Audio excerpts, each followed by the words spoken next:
Today, more than ever, there are so many reasons why you might want or need to acquire your replacement property before you sell your relinquished property in your 1031 exchange transaction.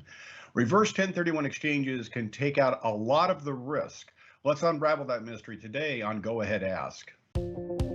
Building wealth in real estate? Let the Exeter Group take the mystery out of how it's done on Go Ahead Ask. Welcome to the Go Ahead Ask podcast by the Exeter Group, where we unravel the mystery of investment real estate to provide better information, educational opportunities for investors so that they can make better informed investment decisions. I'm Bill Exeter, Chief Executive Officer of Exeter 1031 Exchange Services, and your host for today's Go Ahead Ask podcast. The Exeter Group of companies includes Exeter 1031 Exchange Services, which serves as a qualified intermediary for 1031 exchange transactions. We administer all types of 1031 exchange transactions in all 50 states. It also includes Exeter Trust Company. Exeter Trust Company acts as an IRA custodian for self-directed IRAs and self-directed 401k plans, also acts as trustee for title holding trust or land trusts, and as escrow agent for specialty holding escrows. We encourage questions and topics here on Go Ahead Ask, so please call us at area code 619-239-3091 or email us at ask@exeterco.com if you'd like to suggest any questions, topics, or if you'd like to appear on Go Ahead Ask. If you love Go Ahead Ask, please like it, share it, subscribe to it, and comment on it. We will reply to all comments made. Today, the topic is unraveling the mystery of reverse 1031 exchange transactions. As you know, we are in a very hot, in many cases, you might even call it a crazy real estate market today. You're seeing multiple offers, bidding wars, offers way above asking price, all cash offers, 10 and 15-day closings, etc. And the issue is, how can you minimize your risk when you are doing a 1031 exchange transaction? And that is the tough part, and that's what we're going to unravel today is reverse 1031 exchange transactions. First thing is, I'm going to be talking about reverse 1031 exchange transactions in a very generic frame of mind, because every qualified intermediary does them a little bit differently. So we'll talk about kind of the way they are structured generally, how we structure them, and kind of what the best practices are as we go through that. So this is not just another podcast, but it is going through kind of a more high-level overview of reverse 1031 exchanges and what the processes are. Before we go into that, let's kind of define the risk of a 1031 exchange. And certainly the risk in doing a regular, or what is often referred to as a forward 1031 exchange, is that you sell your relinquished property first. Then you've got your 45 days to identify what you're going to acquire, and an additional 135 days to actually complete your purchase of your replacement property, for a total of 180 days.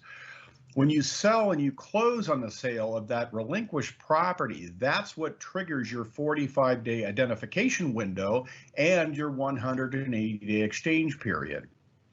So the risk is, you sell, you close, you have triggered your gain. The real issue is, can you identify replacement property, especially in this crazy market, and also acquire, which means close on the purchase of that replacement property? And if you can, then it's a tax-deferred exchange. But if you can't, then the 1031 exchange fails and it becomes a taxable transaction. You would report it as a taxable sale, as if the 1031 exchange never happened. So that's really the risk of doing a forward 1031 exchange. With the reverse 1031 exchange, it allows you to spend all the time you need to go out and find replacement property, do your due diligence, go under contract, and it actually allows you to close on the acquisition of your replacement property before you close on the sale of your relinquished property.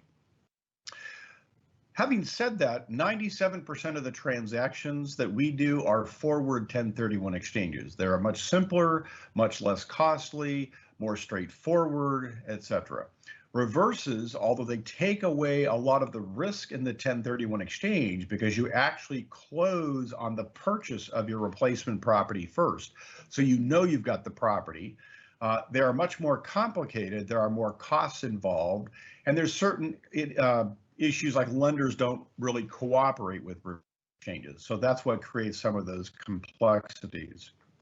But it does take the risk out of that because you are acquiring your replacement property first. So having said that, let's kind of talk about the mechanical steps and how the actual reverse 1031 exchange works. So first, let me kind of walk through how a forward exchange works, and then we'll compare that to a reverse 1031 exchange. In a regular forward 1031 exchange, you're selling your relinquished property first. The 1031 exchange documents are drafted. The purchase and sale agreement is assigned to the qualified intermediary, so we step into your shoes. The sale closes, the funds are wired to us, and we end up holding title to that, or not title, but we end up holding the cash in that forward 1031 exchange transaction. The legal title to real estate is deeded directly from you as the seller or exchanger to the buyer. It's what they call direct deeding. We never come into the chain of title. So it's a lot more simpler, much more straightforward, et cetera, through the closing process. With the reverse exchange, we're buying the replacement property first. And I guess I should back up first and say, let's talk about what a pure reverse 1031 exchange would look like. And how would that work? That doesn't exist. The IRS doesn't permit it, but it helps kind of set the tone for the conversation. So first, a pure reverse exchange would mean that you could go out and acquire your new replacement property first, close, you take title, and you own both properties at the same time, and then you sell your current property. That is not permitted. The IRS doesn't allow that structure. You can't own both properties at the same time. So they've come up with a parking arrangement, which is exactly what adds the complexities to the reverse 1031 exchange. The parking arrangement, for those of you who want to do some research, is under Revenue Procedure 2000-37. And that spells out how to actually structure the reverse 1031 exchange transaction. And that it's actually the guidance that allows the reverse 1031 exchange transaction to qualify. Having said that, why would we do this? Why would we go through a reverse 1031 exchange other than the fact that it takes the risk out of the 1031 exchange? Well, there's many reasons you may want to acquire your replacement property first.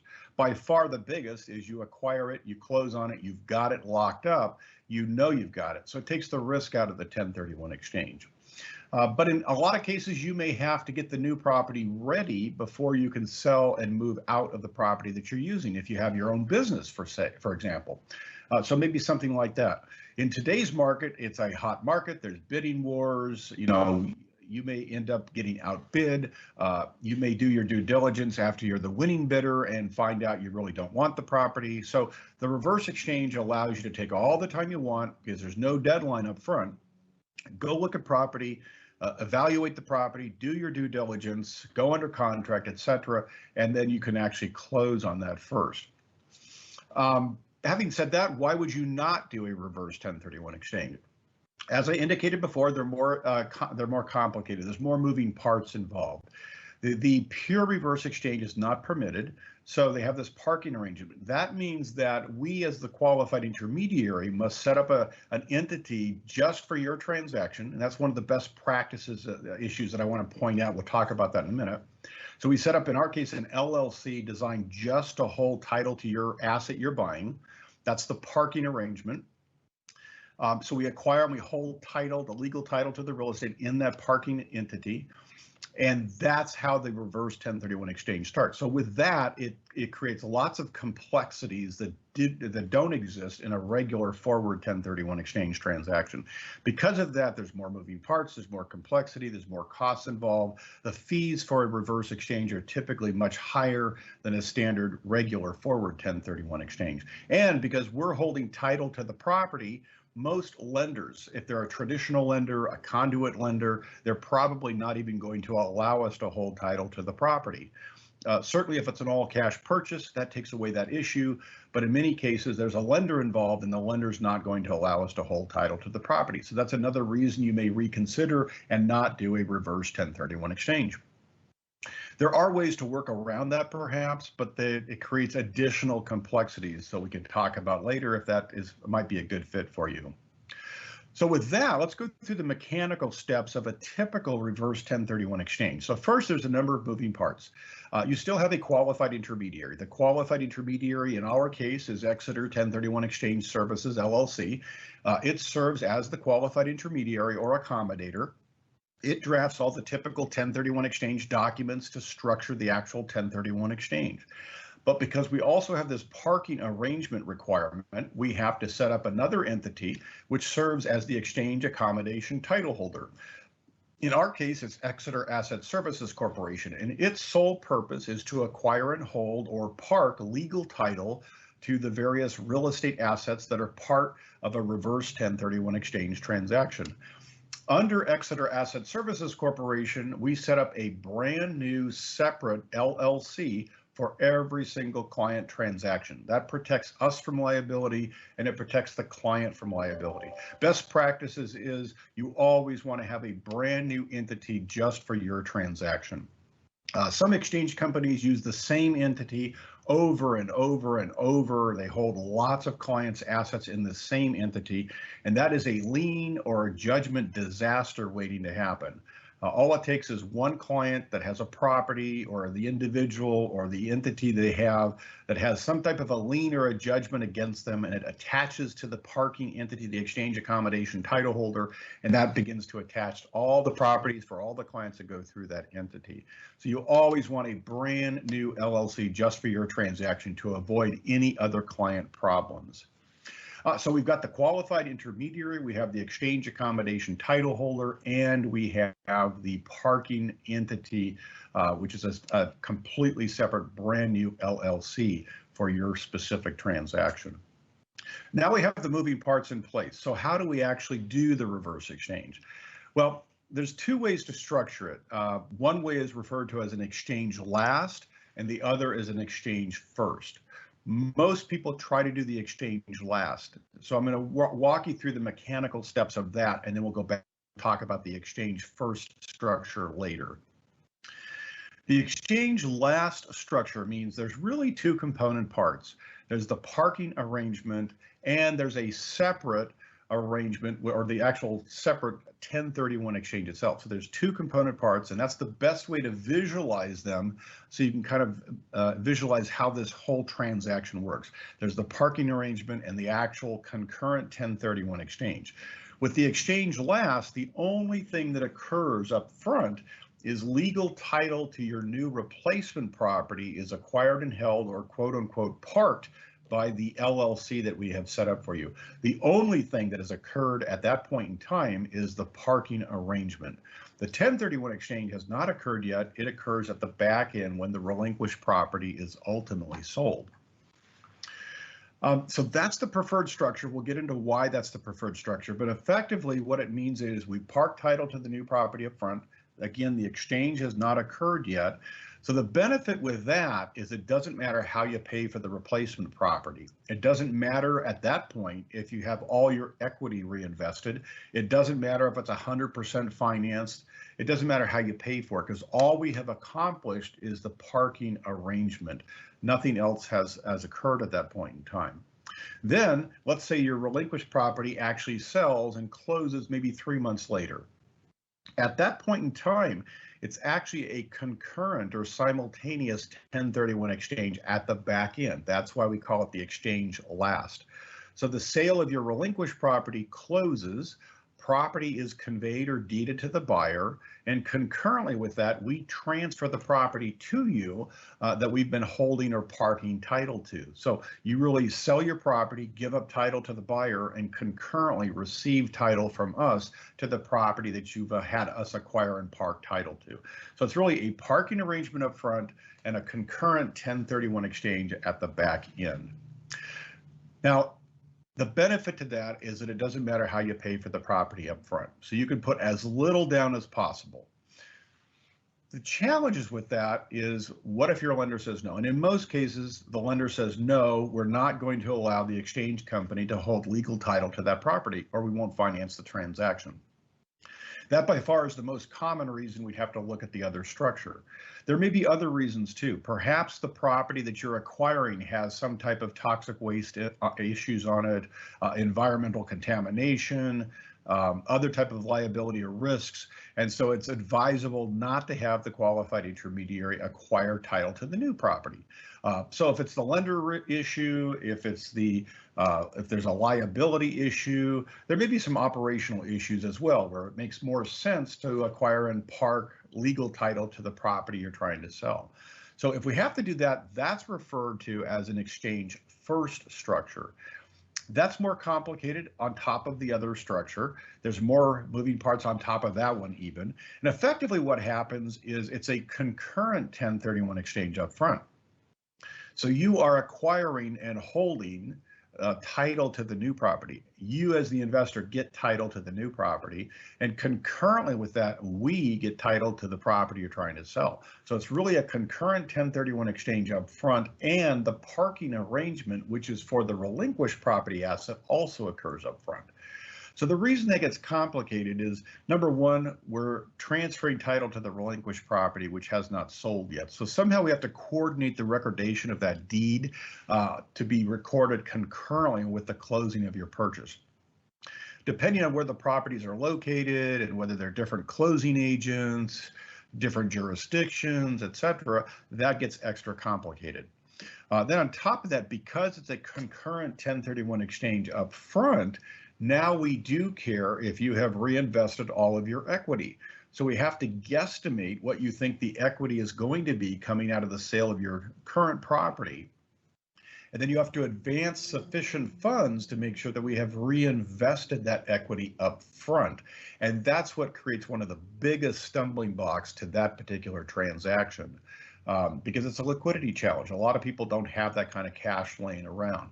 But when a lender says, no, you can't hold title to the replacement property, or when there are other issues involved, we may have to look at that component. But that liquidity issue is usually the issue that comes up and eliminates that as one of the options. But that's referred to as the exchange first structure, where we end up holding title or parking legal title to the property you're trying to sell. We're going to take a quick break for a message from our sponsor. This episode is sponsored by our sister company, Exeter Trust Company. Did you know that all individual retirement accounts are self-directed IRAs? It's because you choose where to put them. You choose whether to put your self-directed IRA at a bank or at a securities or brokerage firm or a life insurance company. So that makes it self-directed. But did you also know that all IRA custodians are not created equal? Most IRA custodians, like the banks, the securities firms, and the life insurance companies, limit you to publicly traded investments such as stocks and bonds and mutual funds. But some IRA custodians, like Exeter Trust Company, allow investors to invest their IRA funds in other alternative assets such as real estate. Investors can acquire real estate, mortgages, deeds of trust, or tax lien certificates inside the IRA as an investment inside the IRA. To learn more, call Exeter Trust Company at area code 307-222-8750 or visit them on the internet at exetertrustcompany.net. And we're back. We're unraveling the mystery of reverse 1031 exchange transactions. And we've briefly outlined the two different structures used today for reverse 1031 exchanges. We first talked about the exchange last structure, where we end up acquiring and holding or parking legal title to the new replacement property. And the only thing that has occurred at that point is the parking arrangement. And then the actual 1031 exchange is a concurrent 1031 exchange at the back end.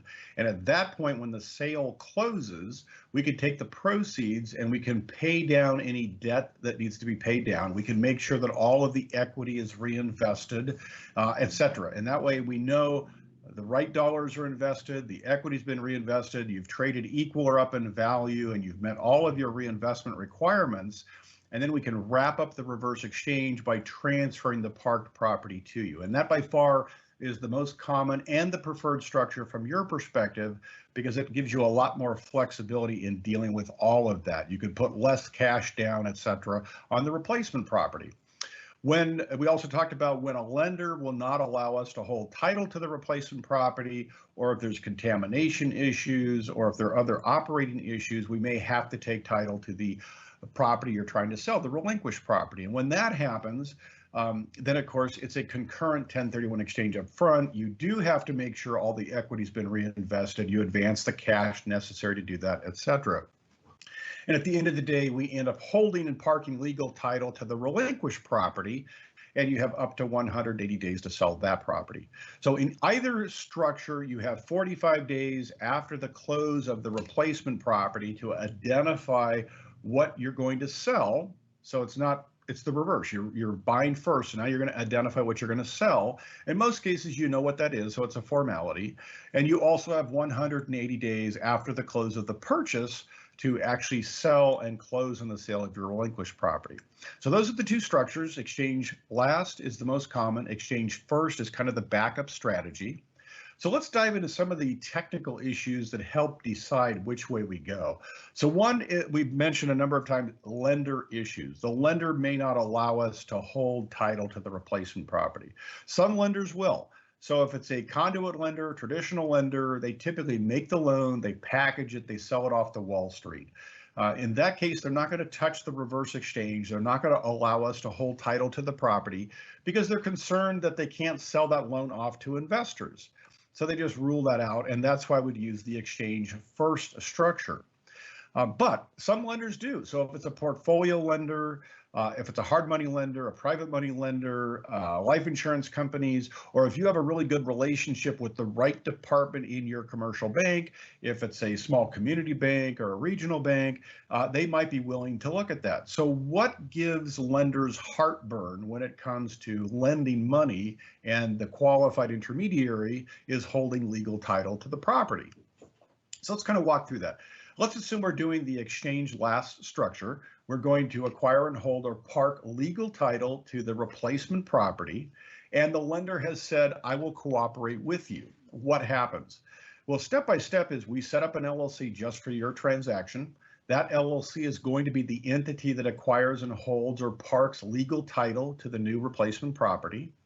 That LLC is going to be the borrower on the promissory note and the deed of trust or mortgage. So the LLC is going to execute the promissory note and the deed of trust or the mortgage. And so the key there is a number of things. One is lenders get heartburn when they find out we are holding title to the property, not you as the real buyer and borrower. Lenders also have heartburn in some cases if they don't lend to LLCs. We're holding title to that asset in a single member LLC. So lenders that will not lend to an LLC will rule that out. And third, because we're signing the promissory note and we're signing the deed of trust or mortgage, we need to be protected that in the event of a default, they can't come after our corporate assets. So the loan has to be non-recourse to us as the 1031 exchange company and the exchange accommodation title holder. Some lenders will just not do any type of non-recourse financing. It could certainly be recourse to you as the buyer slash borrower, a real borrower. It could be guaranteed by you. The loan can be cross-collateralized. There's all sorts of ways to protect the lender. So we just have to get them to a comfort level where they're willing to allow us to hold title to the property and then structure the promissory note and the deed of trust or mortgage so they're willing to allow that. So those are kind of the issues that come up with the lender. The other issues involved there are just more complicated. We have to make sure that the escrow company understands exactly how title is going to be held. We have to review all the documents to make sure that legal title is properly outlined in the deeds, the trust deeds, the mortgages, the promissory notes, etc. We have to coordinate all of those before the closing. And then once the closing occurs, legal title gets conveyed into that LLC that we set up, and that triggers all of your deadlines. Now, there's other issues we should also take a look at, and these are potential pitfalls that come up occasionally. So the first one is that most closing agents and or title companies or escrow companies or closing attorneys are probably not familiar with the reverse 1031 exchange. And they automatically are used to drafting the deed or the warranty deed into the taxpayer's name. So one of the things everyone needs to do and be careful with is review the deeds of trust, the mortgages, the promissory notes, and make sure that it's in the name of the LLC that is set up for this particular transaction. One of the things that happens, maybe 5% of the time is that they don't get the documents done in time. There's no time to review them. They get recorded, and it turns out they were recorded in the taxpayer's name, not the exchange company's name. So we have to be very careful with that. And then if it happens, we need to undo it because it's a clerical error, but it complicates the process. The second issue we have to look at is with reverse exchanges, we are acquiring title to the asset, we're holding title or parking title, and then that title gets conveyed back to the client once the entire reverse exchange is wrapped up. So technically, there could be two deeds to the property, one deeding it to us as in the parking arrangement, and the second one deeding it to the actual taxpayer buyer of the property. So in certain jurisdictions, this is going to create some potential issues. It could result in another reassessment of the property for property tax purposes. It could also result in a second documentary transfer tax or DTT. So we have to look at that issue as well. There are certain jurisdictions that understand reverse exchanges, and if you explain to them and you put the proper coding or citations on either the preliminary change of ownership form or the grant deed itself or the warranty deed, that they will not reassess the property for round two. They will not assess a second documentary transfer tax for round two. There are many jurisdictions that don't understand these and they try to automatically assess that, and then we have to explain what it was really all about, and they shouldn't charge that. Hopefully they waive it. And there are other jurisdictions that say, don't care, you have had two transfers, there are two documentary transfer taxes due. The one that comes right off to mind right off the bat is New York. They do assess the documentary transfer tax twice. So you have to be careful with those and make sure that you take that into consideration. The rest of the issues just depend on your specific transaction. So to summarize everything, the reverse 1031 exchange really allows you to buy first, take the risk out of the 1031 exchange process, know that you've got your new property, and not have to worry about whether or not you will or will not, or find the property and whether you will or will not be able to acquire the property. But they're more complicated, there's more moving parts, there's more costs involved. So let's talk about the costs real quick. A standard forward 1031 exchange, in most cases, has a fee anywhere in the range of, say, $750 to maybe up to $1,200 would be your standard range for the industry. For those who really know what they're doing, they're really good at what they do, you're probably looking at a fee of, say, $900 to $1,200. When you get into the reverse exchange category, they are all over the place. You'll get fees that are much lower, down in the $3,000 or $4,000 range. Be very careful with those fees. Typically, those exchange companies are taking shortcuts.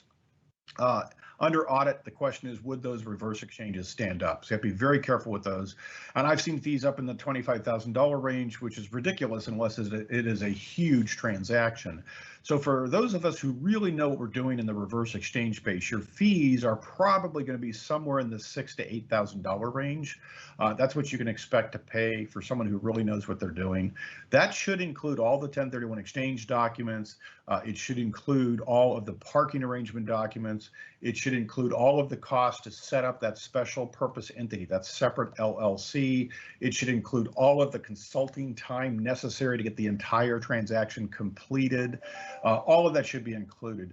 And then any wrap-up extras at the back end, if you get a letter from the county assessor or county recorder's office a few months later, it should include helping you address those type of issues. So all of that should be included.